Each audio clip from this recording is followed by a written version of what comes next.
ان الحمد للہ وحدہ والصلاۃ والسلام علی رسول اللہ اما بعد۔ آج حدیث ہے ام المومنین سیدہ عائشہ صدیقہ رضی اللہ عنہا روایت فرماتی ہیں، غزوہ خندق کے موقع پر سیدنا سعد رضی اللہ عنہ زخمی ہو گئے۔ ان کے بازو کو ایک تیر لگ گیا۔ ان کا خیمہ نبی علیہ السلام کے حکم سے مسجد میں نصب کر دیا گیا۔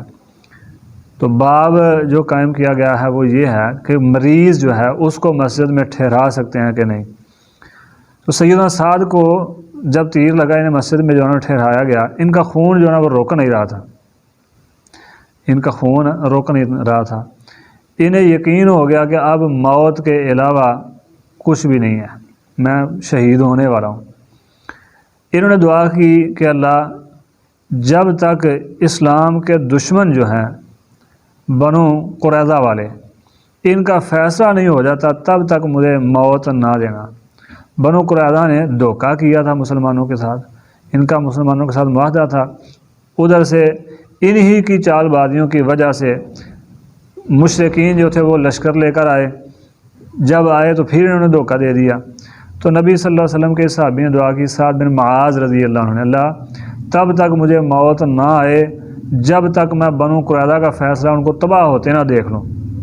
جب انہوں نے یہ دعا کی، اللہ کی قدرت سے خون تھم گیا، خون جو بہہ رہا تھا وہ رک گیا۔ تو ظاہر ہے جب خون نکل رہا تھا تو مسجد میں بھی خون گرتا ہوگا، تو اگر کوئی مریض جس کا خون بھی نکل رہا ہو اسے مسجد میں ٹھہرا لیں تو اس میں کوئی حرج نہیں ہے۔ اللہ رب العزت نے پھر ان کی جو ہے دعا قبول بھی فرمائی، ان کا خون رک گیا۔ غزوہ خندق سے فارغ ہونے کے بعد نبی صلی اللہ علیہ وسلم نے جب بنو قریظہ کا رخ کیا تو ان کا جب فیصلہ ہو گیا، ان کے جو جنگجو تھے ان کو قتل کر دیا گیا، بچوں اور عورتوں کو غلام اور لونڈیاں بنا لیا گیا۔ تو اس کے بعد پھر سیدنا سعد بن معاذ رضی اللہ عنہ شہید ہو گئے۔ یہ بڑے جلیل القدر صحابی ہیں۔ مدینے میں تب انہوں نے اسلام قبول کیا تھا جب نبی علیہ السلام نے ابھی ہجرت نہیں کی تھی، آپ ابھی مکے میں ہی تھے۔ تو وہاں پر نبی صلی اللہ علیہ وسلم سے ملاقات ان کی ہوئی حج کے موقع پر، تو انہوں نے اسلام قبول کر لیا۔ مسجد میں کھیلنا، ام المومنین عائشہ صدیقہ رضی اللہ عنہا ہی بیان فرماتی ہیں کہ مسجد میں میرے جو تھے وہ حبشی مسجد میں کھیل رہے تھے، برچھیوں اور ڈالوں کے ساتھ اپنے کھیل کا مظاہرہ دکھا رہے تھے۔ تو نبی علیہ السلام میرے حجرے میں دروازے کے پاس کھڑے تھے، میں یعنی ام المومنین عائشہ صدیقہ رضی اللہ عنہا فرماتی ہیں، میں آپ کی اوڑ میں آپ کے کندھے پر سر رکھ کر ان کا کھیل دیکھ رہی تھی، حبشیوں کا کھیل دیکھ رہی تھی۔ تو معلوم ہوا کہ کھیل دیکھنا، عورت جو ہے وہ کھیل دیکھ سکتی ہے۔ دوسری بات یہ معلوم ہوئی کہ مسجد میں اس طرح کا کھیل جس سے ایمان میں اضافہ ہوتا ہو، جہاد کی ترغیب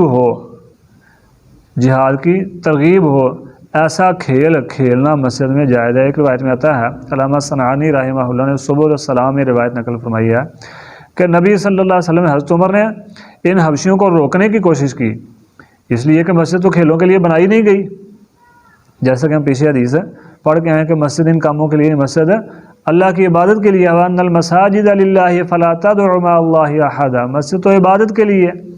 تو امیر المومنین سیدنا عمر بن خطاب نے انہیں روکنے کی کوشش کی، نبی علیہ السلام نے فرمایا نہیں، ان کو روکو نہ، انہیں کھیلنے دو، تاکہ یہودیوں کو پتہ چل جائے کہ ہم کتنے وسیع جو ہے نا وہ ذہن کے مالک ہیں، ہم کم ظرف اور کند ذہن نہیں ہیں۔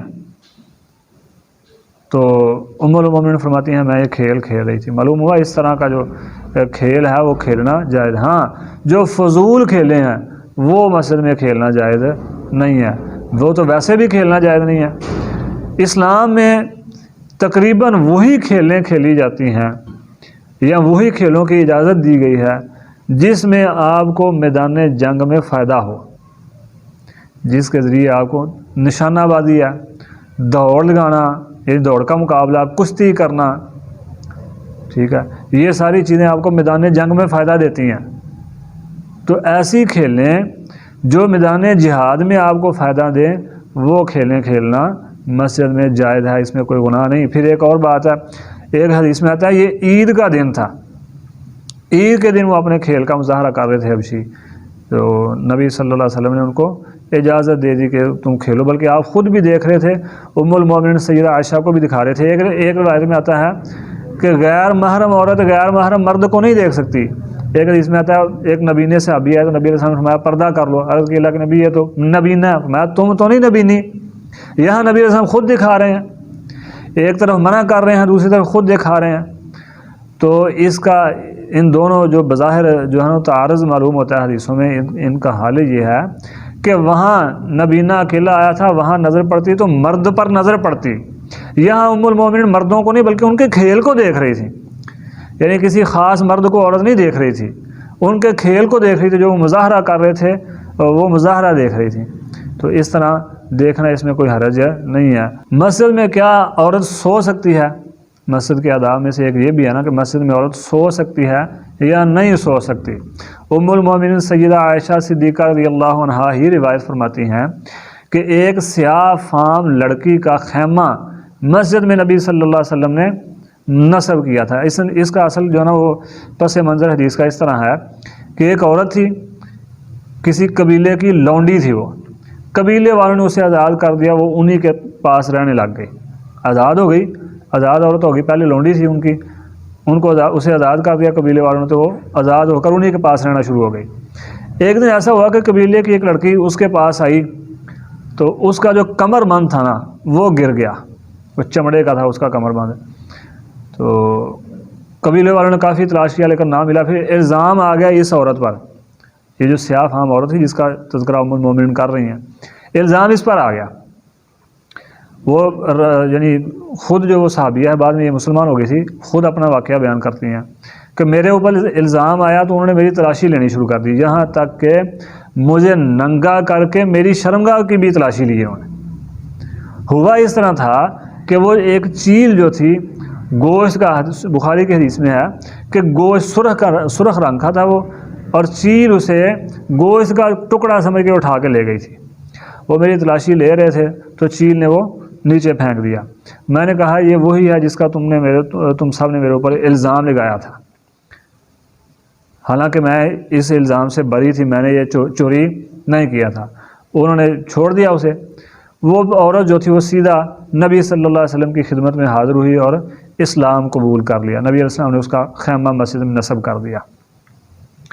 ام المومنین فرماتے ہیں میرے پاس آتی ہوتی تھی، کبھی کبھی میں باتیں منہ کرتی رہتی تھی، اور جاتے جاتے یہ کہہ کے جاتی ہوتی، یعنی اٹھنے لگتی تھی پھر یہ کہتی تھی کہ اس مالک کا شکر ہے جس نے مجھے اس دن اپنی رحمت سے آزادی عطا فرمائی۔ تو ایک دن ام المومنین نے پوچھ لیا کہ کیا بات ہے جس کی طرف جب بھی جاتی ہو اٹھ کر یہ بات کرتی ہو، وہ واقعہ کیا ہے؟ پھر اس نے اپنا یہ سارا واقعہ سنایا کہ میرے ساتھ ایسے ایسے ہوا تھا۔ معلوم ہوا کہ مسجد میں عورت ٹھہر سکتی ہے، الگ خیمہ لگا دیا جائے تو اس میں کوئی حرج نہیں ہے، مسجد کے آداب کے خلاف نہیں ہے۔ ایک انتہائی اہم مسئلہ، مزید تفصیل انشاءاللہ اس کی آگے کریں گے، کہ عورت مسجد میں اعتکاف بیٹھ سکتی ہے کہ نہیں۔ بعض الناس کہتے ہیں مسجد عورت جو ہے وہ مسجد میں اعتکاف نہیں بیٹھ سکتی۔ صحیح مسلم کی حدیث میں ہے، تفصیل انشاءاللہ وہیں جب اعتکاف کے ہم مسائل پڑھیں گے وہاں ذکر کریں گے، رمضان المبارک کے مسائل میں، کتاب الصیام میں۔ صحیح یہاں اتنی بات یاد رکھیں کہ صحیح مسلم کی حدیث میں موجود ہے کہ امہات المومنین کے خیمے مسجد نبوی میں اعتکاف کے لیے نصب کیے گئے، مسجد میں ہی اعتکاف بیٹھتی تھی، مسجد کے علاوہ کہیں اعتکاف بیٹھنا یہ شرعاً جائز نہیں ہے۔ اللہ ہمیں کتاب و سنت پر عمل کی توفیق عطا فرمائے۔ سیدنا انس رضی اللہ عنہ وارضاہ فرماتے ہیں، پیچھے ہم حدیث پڑھ کے آئے ہیں، نبی علیہ السلام نے فرمایا مسجد میں تھوکنا پڑ جائے دوران نماز تو اپنے بائیں قدم کے نیچے تھوکو۔ یہ حدیث ہے سیدنا خادم رسول سیدنا انس بن مالک رضی اللہ عنہ سے روایت فرماتے ہیں کہ نبی صلی اللہ علیہ وسلم نے فرمایا مسجد میں تھوکنا گناہ ہے، اور اس گناہ کا کفارہ یہ ہے کہ اس تھوک کو صاف کر دیا جائے، دفن کر دیا جائے۔ پہلے فرمایا تھوکنا تو قدم کے نیچے تھوکو، بائیں قدم کے نیچے تھوکو، اب فرمایا کہ تھوکنا گناہ، اس حدیث میں آتا تھوکنا گناہ، تو بظاہر یہ دونوں حدیثیں جو ہے نا ان میں تعارض معلوم ہوتا ہے، تو کوئی تعارض نہیں ہے۔ وہاں جو تھوکنے کی اجازت ہے وہ مجبوری کی حالت میں ہے کہ نماز میں آپ نماز چھوڑ کے جا کے بندہ تھوک تو نہیں سکتا، تو اجازت دے دی کہ قدم کے نیچے تھوک لو، بعد میں اسے صاف کر دینا، ہے گناہ ہی۔ سلف صالحین نے یہ بھی کہا ہے کہ مسجد میں تھوکنا گناہ ہی ہے، لیکن جب آپ اس کو صاف کر دیں تو پھر گناہ نہیں ہے۔ جب اس تھوک کو آپ صاف کر دیں پھر گناہ نہیں ہے۔ اگر عمل مجبوری تھوکنا پڑ جائے تو آپ تھوک سکتے ہیں، لیکن بعد میں اسے صاف کر دیں۔ اب اس دور میں تو میرے خیال سے احتیاطی کرنی چاہیے۔ رومال چھوٹے مل جاتے ہیں، وہ اپنی جیب میں رکھیں۔ اگر آپ کو پتہ ہے میرے ساتھ ایسا معاملہ، مجھے تھوکنا پڑ جاتا ہے، یا ویسے بھی نہ بھی معاملہ ہو اس طرح کا، کبھی کبھار ایسا ہو بھی سکتا ہے، روٹین سے ہٹ کر بھی ہو سکتا ہے، تو آپ رومال جیب میں رکھیں ہر وقت۔ اس کا فائدہ یہ ہوگا کہ آپ کو مسجد میں تھوکنے کی ضرورت پڑتی ہے تو آپ رومال میں تھوک لیں، بعد میں رومال دھو لیں۔ اب مسجد کی صاف یا قلین پر تھوکیں گے تو اتنا بڑا قلین دھونا مشکل ہے، تو اس سے بہتر نہیں کہ آپ ایک رومال رکھ لیں، اس پر تھوک لیں۔ ایک حدیث میں آتا ہے، ایک صحابی سیدنا ابو عبیدہ رضی اللہ عنہ، ایک دن ایسا ہوا کہ انہوں نے مسجد میں تھوکا اور صاف کرنا یاد نہ رہا۔ یہ چلے گئے رات کو انہیں یاد آیا کہ میں نے تو مسجد میں تھوکا تھا، اسے صاف نہیں کیا۔ تو اسی وقت ایک لکڑی کو آگ لگائی، مشعل بنا کر اسے لے کر مسجد میں آئے، رات کی تاریکی میں آ کر تھوک صاف کیا جہاں انہوں نے تھوکا تھا، پھر اللہ کا شکر ادا کیا کہ اللہ تیرا شکر ہے الحمدللہ کہ اس رات کے گناہ سے تو نے مجھے محفوظ کر لیا ہے۔ اندازہ کریں کہ کتنا جو ہے نا وہ صحابہ کرام رضوان اللہ علیہم اجمعین اس کو اہمیت دیتے تھے مسجد کی صفائی کو۔ آج ہم سنت، فرض، نفل، واجب، مستحب کے جو ہے نا وہ باتوں میں پڑھ کے کافی ساری چیز جو ہے نا وہ اعمال ہم چھوڑ چکے ہیں۔ صحابی دیکھیں کہ رات کو انہیں یاد آیا، اسی وقت اٹھ کر مشعل لے کر مسجد میں آئے، آ کر اسے صاف کر کے اللہ کا شکر ادا کیا۔ اب اسی وقت صاف کرنا کو فرض تو نہیں تھا، لیکن معمولی گناہ کو بھی معمولی نہیں سمجھا، اسے صاف کیا ہے۔ مسجدوں کو صاف رکھنا چاہیے۔ پیچھے ہم حدیث پڑھ کے آئے ہیں، نبی علیہ السلام نے کیا فرمایا، محلوں میں مسجدیں بناؤ، انہیں پاک، صاف اور معطر رکھو۔ یہ ہم سب کی ذمہ داری ہے، ہمیں جو ہے نا چاہیے کہ ہم جو ہے نا وہ مسجدوں کو صاف کرتے رہا کریں۔ کوئی تنکا جاتے جاتے دیکھا وہ اٹھا کے باہر پھینک دیا، یا کوئی اور چیز ہے مسجد کی جو ہے نا وہ صاف کرنے والی، وہ جاتے جاتے صاف کر دی۔ ہم سب کی ذمہ داری ہے، اللہ ہم سب کو توفیق عطا فرمائے۔ نبی علیہ الصلوۃ والسلام نے فرمایا، سیدنا انس رضی اللہ عنہ فرماتے ہیں کہ تب تک قیامت قائم نہیں ہوگی جب تک لوگ مسجدوں کو خوبصورت بنا کر ایک دوسرے پر فخر نہیں کریں گے۔ بہترین مسجد بناتے ہیں، ایک بندہ آتا ہے وہ کہتا ہے جی اس کو گراؤ، میں آپ کو پیسے دیتا ہوں، اس سے اچھی بناؤ۔ دوسرا آتا ہے وہ کہتا ہے جی اس کو بھی گراؤ، اس سے بھی اچھی بناؤ۔ اب فخر محسوس کرتے ہیں، میری مسجد جو ہے نا، ہماری مسجد جو ہے وہ سب سے زیادہ خوبصورت ہے، ہم نے یہ کیا، یہ نقش و نگار کیا، فلان دی۔ اور اللہ کے بندوں کیا فائدہ ہے؟ یہ مسجدیں ہمیں درس دیتی ہیں اللہ کے سامنے عاجزی کا۔ اگر ہم انہی مسجدوں کو خوبصورت اور مزین کریں تو پھر عاجزی کہاں آئے گی؟ فضول خرچی بھی ہو رہی ہے۔ یہ ٹائل پتھر نہ لگائیں تو کیا مسجد میں عبادت نہیں ہو سکتی؟ صحابہ اکرام رضوان اللہ علیہم اجمعین تو کچی زمین پر سجدے کرتے تھے، کنکریاں بچھا لیتے تھے۔ اب ٹائل، پتھر، قلین، یہ وہ، اللہ رب العزت معاف فرمائے، مسجدیں خوبصورت ہیں اور نمازیوں سے خالی ہیں۔ کیا فائدہ ہے ایسی مسجدوں کا؟ بڑی بڑی مسجدیں جو ہے نا وسیع و عریض مسجدیں بنا لی، بہترین جہاں اس کے اندر پنکھے، بہترین قلین، بہترین اعلیٰ قسم کے فانوس اور نقش و نگار، اس کے اندر ٹائلیں لگا لیں، لیکن نمازی 2 3، 1 2 3 4 5۔ ایسی مسجدوں کا بھائی کیا فائدہ؟ مسجدیں سادی رکھیں تاکہ عاجزی جو نا ہمیں سکھا سکیں، عاجزی کا بھی درس دے سکیں۔ فضول خرچی بھی اللہ کو پسند نہیں ہے۔ ایک اور بات دیکھیں، مسجدیں بنانے میں ہم کروڑوں روپیہ خرچ کر دیتے ہیں، جب امام صاحب کو، قاری صاحب کو، خطیب صاحب کو دینے کی باری آتی ہے تو ہم کہتے ہیں قاری صاحب یہ 2 5 10 ہزار میں گزارا کر لیں۔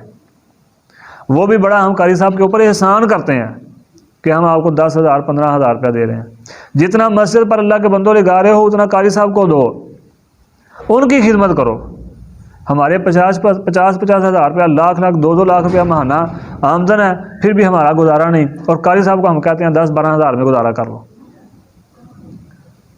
میں یہ نہیں کہتا کہ ان کا گزارا نہیں ہوتا، اللہ کی بڑی رحمت الحمدللہ علماء پر، قرآن کے قاریوں پر، قرآن کے خادموں پر، اللہ کے دین کے خادموں پر بڑی رحمت ہے۔ اللہ اتنی برکت ڈال دیتا ہے جتنی ہمارے 2, 2.5, 3, 4, 5 لاکھ میں نہیں ہوتی۔ لیکن ہم نے امت کے ان بہترین لوگوں کی کیا خدمت کی جو ہماری ذمہ داری، انہوں نے اپنی ذمہ داری پوری کی ہے، ہم نے کیا ذمہ داری پوری کی ہے؟ بس مسجدیں بنا لینا اور ان پر فخر کرنا۔ فرمایا یہ علامات قیامت میں سے ایک قیامت ہے، اور اللہ کو پسند یہ نہیں ہے، رسول اللہ صلی اللہ علیہ وسلم کو پسند نہیں ہے۔ وہ اقبال نے کیا خوب شعر کہا تھا، مسجد تو بنا دی شب بھر میں ایمان کی حرارت والوں میں، ایمان کی حرارت والوں نے، من اپنا پرانا پاپی ہے برسوں سے نمازی بن نہ سکا۔ ایمان کی حرارت سے مسجد تو بن گئی ہے، لیکن مسجد کو آباد کیسے کریں بھائی؟ مسجد کو اصل میں مسجد آباد کرنا جو ہماری ذمہ داری تھی۔ مسجدوں میں آتے، نماز پڑھتے، جتنی کروڑوں روپیہ جو مسجد کے اوپر خرچ کیا ہے، نماز کا میں پیچھے بیعت کر کے آؤں، ایک مقصد یہ ہے کہ ہمیں اپنے مسلمان بھائیوں کے حالات پتہ چل سکیں، اپنے مسلمان بھائیوں کے حالات پتہ کر کے ان کے اوپر غریبوں، یتیموں، مسکینوں پر خرچ کیا جاتا۔ مسجدیں سادی رکھ کے وہاں عبادت کرنی تھی، آ کر عبادت کی جاتی ہے، عبادت کرتے نہیں، مہنگی مہنگی مسجدیں بنا دیتے ہیں۔ سیدنا عبداللہ بن عباس رضی اللہ عنہ روایت فرماتے ہیں، رسول اللہ صلی اللہ علیہ وسلم نے مجھے مسجدوں کی زیبائش و آرائش اور چونہ گج کرنے کا حکم نہیں دیا گیا، یعنی رسول اللہ صلی اللہ علیہ وسلم نے فرمایا کہ مجھے مسجدوں کی زیبائش و آرائش اور چونہ گج کرنے کا حکم نہیں دیا گیا، یعنی نبی صلی اللہ علیہ وسلم نے فرمایا بھائی کچی مسجدیں رکھو، مجھے یہ حکم ہے کچی مسجد رکھو، بالکل سادی سی، وہاں عبادت کرو آ کے، تاکہ تمہیں یاد آئے کہ یہ ہم نے عاجزی کرنی ہے اللہ کے ہاں، ہم نے تکبر نہیں کرنا، فخر نہیں کرنا۔ تو آج کے دور میں مطلب مٹی کی مسجد بنانا یہ موقع کی مناسبت سے درست بھی نہیں ہے۔ آپ سیمنٹ کے ساتھ مسجد بنا لیں، لیکن ٹائلیں لگانا اور نیچے جو ہے نا فرش کے اوپر پتھر لگانا، اس طرح کے معاملات سے بچنا چاہیے۔ فرش آپ بنا لیں، پکا کر لیں، یعنی جس طرح آج کل چلتا ہے، لیکن یہ مسجدوں کی دیواروں کو ٹائلیں، مختلف قسم کے جو ہے نا وہ فانوس ہے، اعلیٰ قسم کے جو ہے نا وہ پتھر ہے، یہ ان چیزوں سے پرہیز کرنا چاہیے۔ تحیۃ المسجد کا حکم، نبی صلی اللہ علیہ وسلم کے صحابی سیدنا ابو قتادہ رضی اللہ عنہ فرماتے ہیں، نبی علیہ السلام نے فرمایا جب تم میں سے کوئی مسجد میں داخل ہو تو وہ 2 رکعت پڑھ کر پھر بیٹھے۔ یہ 2 رکعتیں جو ہیں ان کو تحیۃ المسجد کا نام دیا گیا ہے۔ مسجد کا حق جو ہے وہ ادا کرے۔ اب حق یہ ہے کہ بیٹھنے سے پہلے کچھ نہ کچھ نماز ضرور پڑھے۔ یہ بعض تو یہ کہتے ہیں کہ یہ تحیۃ المسجد فرض ہے، لیکن فرض نہیں ہے، لیکن اہمیت اس کی، ترغیب اس کی اتنی ہے، دلائی گئی ہے، اہمیت اتنی ہے کہ نبی صلی اللہ علیہ وسلم نے دوران جمعہ کوئی شخص آتا ہے جمعہ پڑھنے کے لیے تو اسے بھی یہ حکم ہے کہ وہ 2 رکعتیں پڑھنے کے بعد بیٹھے، بغیر 2 رکعتیں پڑھنے کے نہ بیٹھے۔ اتنی اہمیت ہے تحیۃ المسجد کی، یعنی 2 رکعت مسجد میں آئیں، باہر سے آپ آئیں، مسجد میں بیٹھنے سے پہلے کم از کم 2 رکعت نماز ضرور پڑھیں، پھر مسجد میں بیٹھیں۔ یہ آپ صلی اللہ علیہ وسلم نے کا حکم ہے، اگرچہ فرض نہیں لیکن اہمیت بہت زیادہ ہے، ترغیب بہت زیادہ دلائی گئی ہے کہ ضرور پڑھو۔ یہاں تک کہ جمعہ پڑھنے کے لیے آپ آتے ہیں تو بیٹھنے سے پہلے 2 رکعت پڑھیں، پھر آپ جمعے کے خطبے میں جو ہے شریک ہوں، آ کے بیٹھ کر سنیں، اتنی زیادہ اس کی اہمیت ہے۔ تو اللہ رب العزت سے دعا ہے اللہ مجھے اور آپ کو عمل کی توفیق عطا فرمائے، آمین۔ سبحانک اللہم و بحمدک، اشہد ان لا الہ الا انت، استغفرک و اتوب الیک۔